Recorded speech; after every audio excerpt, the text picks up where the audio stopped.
តោះសួស្តីបងប្អូនសិស្សានុសិស្សទាំងអស់គ្នាឥឡូវយើងមកធ្វើលំហាត់មួយទៀតគឺលំហាត់ងើណាបើលំហាត់ងើអញ្ចឹងដើម្បីធ្វើលំហាត់នេះបានទី1បងប្អូនត្រូវដឹងរបៀបនៃការធ្វើណាព្រោះប្រភេទពួកអានេះយើងអាចនិយាយថាស្រួលក៏ថាបានតែពិបាកក៏ថាបានពិបាកចំពោះអ្នកអត់យល់ប៉ុន្តែអ្នកយល់រៀងងាយណាអញ្ចឹងមិនមែនឃើញតែគ្រប់ពេលគេឃើញមានប្រមាណវិធីចែកគេចាប់ផ្ដើមយកទៅចែកទេគេអត់ធ្វើអញ្ចឹងទេស្ដាប់គ្រូឲ្យតន់ស្ដាប់លោកគ្រូមួយអញ្ចឹងដំបូងក៏យើងទូទាត់វងកញ្ចក់បាទអញ្ចឹងជំហានទី1យើងទូទាត់វងកញ្ចក់ឃើញប្រមាណហើយយើងយកមកដកនឹង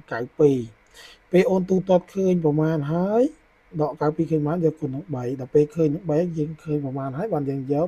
240ចែកនឹងចំនួនប៉ុណ្ណឹងណាតោះឥឡូវយើងចាប់ផ្ដើមអនុវត្តលំហាត់យើងអញ្ចឹងលោកគ្រូអាចទៅសេថា240ចែកអញ្ចឹងកន្លែងនេះនៅពេលដែលលោកគ្រូទូទាត់ខាងក្នុងនេះទូទាត់ខាងក្នុងនេះ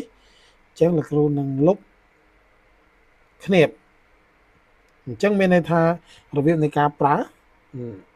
បាំងអានេះគេហៅថារបាំងអានេះគេហៅថាគ្នាបអានេះគេហៅថាវងកញ្ចក់បាទអញ្ចឹងបើអូនទូទាត់ក្នុងវងកញ្ចក់អញ្ចឹងគេទៅសេបន្តទៀតគឺគេសេគ្នាប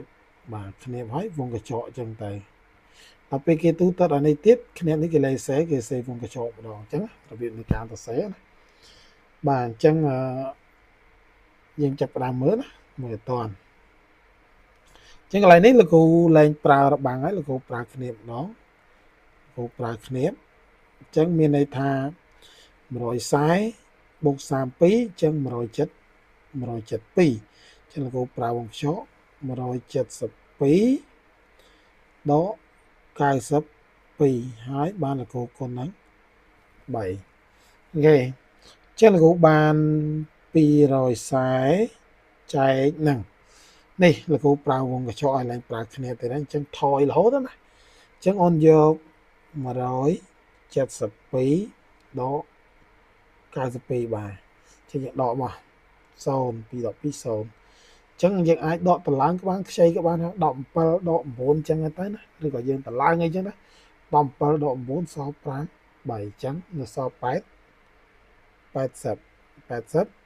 គុណនឹង3អញ្ចឹងយើងបាន240ចែកនឹងបាទអញ្ចឹង80គុណនឹង3វា240ដែរ240